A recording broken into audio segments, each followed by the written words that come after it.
Hi there, Prairie Plant Girl here. So today's episode of What Am I Sowing is about my root vegetables. Root vegetables are one of those super things that you can grow in the garden. They take mostly little effort from you to begin with, and they store through the winter. For the most part, you can leave them in there, kind of forget about them in the garden, and pull them out when they're mature and stuff them away in a bucket of sand, or some of them can just be left in the ground over the winter depending on your climate, or stick them in the crisper drawer of your freezer. Like, they store so well for most of them, and they're just a great thing to have on hand to snack on and to eat throughout the winter. So let's get into it, because I have a lot here, and I'm just going to give you a really quick run through of what I'm growing, because there's too many to go into any detail with. But I'll start first with kind of the earliest ones that I have here that grow the fastest, and that's that radish. I think radishes are one of those things that are always recommended for growing for kids because they grow fast. And I don't know, some kids probably love radishes, but to me they can be a little bit peppery and spicy, so I don't know if they're really the best plant for kids, but they do have great tactile on the leaves. Anyway, so what I'm growing here is I have collected the seeds from a French breakfast radish that went to seed last year. So I'm going to try and grow those seeds out. And then I have a few French breakfast seeds left, and then I have some Easter egg seeds. So I'll be growing some of these out. And radishes, I like to just put, a short row down, and then next week another row, and next week another row, so that I have kind of a steady supply. And radishes, really, they need a lot of water. So just make sure they stay watered, and they do best in the cool weather, or in a spot that is shaded from the heat of the day. That's what I find with them. So if you have trouble with your radishes, get a nice spot where they can stay cool, the root zones can stay cool, and where they can get a lot of water. And you should be able to get radishes pretty easily that way, I would say.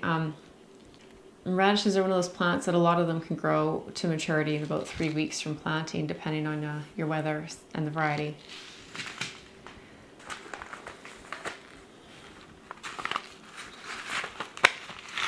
Beets. I have several kinds of beets here. So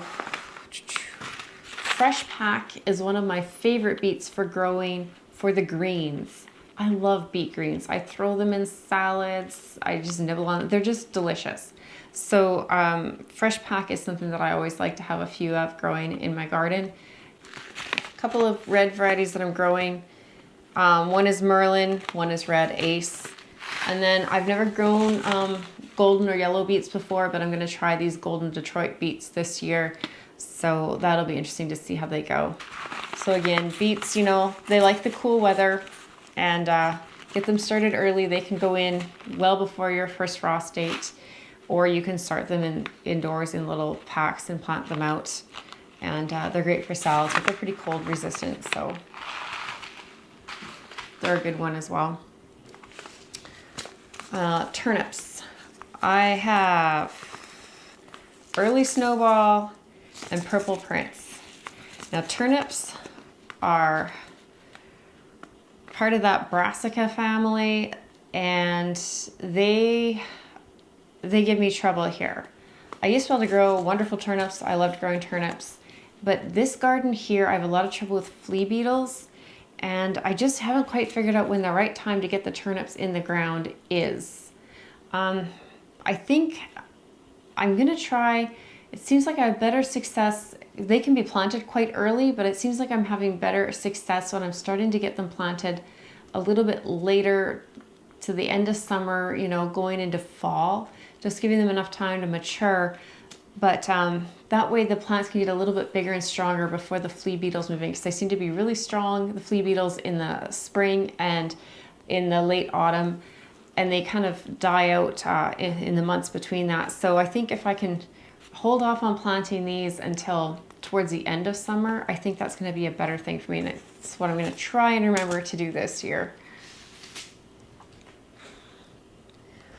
Now, parsnips. These are seeds. I don't know if you can see them, they're probably reflecting, but these are seeds I saved from one parsnip plant that overwintered in my garden from the 2019 season, and I just left it growing all through 2020 until it went to seed, because parsnips, like carrots, are biennial, so the second year of growth, they'll go to seed right away and produce seed for you. And so I saved seeds from that parsnip. Now I had two different kinds of parsnips growing, and I can't remember what they were from 2019, so I'm not sure what this one is. But I thought it'd be fun to try and grow these seeds and see how they do for me and what I get out of them. Hopefully I get some good parsnips, because I didn't buy any other seed. So fingers crossed. And then I have carrots. I succession grow carrots all through the summer. I grew a few little Adelaide mini carrots through the winter in pots inside. My family eats a lot of carrots, and we eat a lot of carrots raw, and then I also try and freeze some for the winter. So I have lots of varieties here. One is the Livingston's Color Mix. I've grown this for a couple of years, and I have to say, they're not a lot of carrots that my family really seems to enjoy. Fresh for sure. They have a mix of red, yellow, white, and purple, I believe, in them. Yeah, that's what it looks like. Oh, and probably orange. And a lot of them don't have a great strong flavor to me. They were okay as frozen carrots, and that's what I did with most of them, but I don't think I'll actually grow them this year. Adelaide and Littlefinger are some of my family's favorite carrots. They're nice small baby carrots. They're a nice size. They don't get really fat, so they're easy to just bite into and eat as a raw carrot and just for a little snack. So those are two kinds that I always have growing. Now, Neptune is another one that I found goes over really well with my family, but I have heard comments from them that if I leave them a little bit too long in the garden, they find they get a little bit bitter. But these are ones that, this is a variety that they really enjoy as well, as long as I pick them young and early. And then I have several varieties of the Nance or Nantes. I'm not sure how you say that. I have the, one is Nance Touchon, one is Scarlet Nance, and the other one is Scarlet Nance as well. And this one says coreless, and I'm not sure if they're all coreless or if that's different from this pack here. But I guess we'll find out. Lots of the Nance varieties here. Danvers Half Long. I keep hearing about these carrots from other YouTube content creators, so I had to try some. So I've got some of these to try this year. This is a Chantenay carrot, and they're supposed to be a short, stocky carrot, and they just seem like something that would be interesting to try. And then Sweetness 3. I mean, how can you resist a carrot that's named Sweetness? So grab some of those. So these will just be going in successions throughout the year. I don't always leave my carrots till they get to their full, large, mature size. We are eating carrots as soon as we can get a decent sized carrot out of the ground for snacking on, and I'm constantly re-sowing them throughout the year. Again, carrots, all of these actually can be sown early on before your first frost, your average first frost. They handle the cold very well. And carrots, I find in my climate anyways, I can just keep sowing them all season, and they're easy to just squeeze into a little space. Now, carrots and parsnips are things that some people have trouble getting to germinate and get growing in your garden.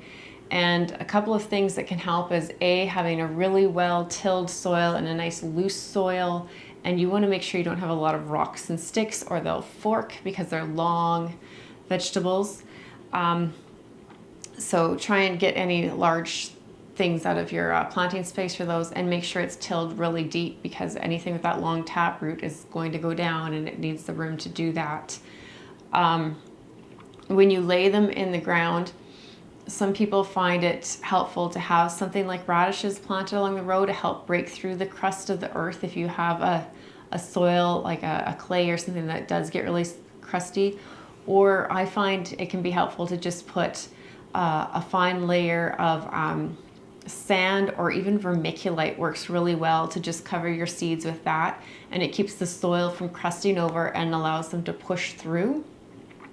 Some people find really good success also with after they've planted their seeds and watered their row in, they put a board over it, and that just holds up moisture down there. So especially if you're in a really warm climate, or if you're in a climate where you get a lot of heavy rains, I think that'll keep the seed from washing away as well.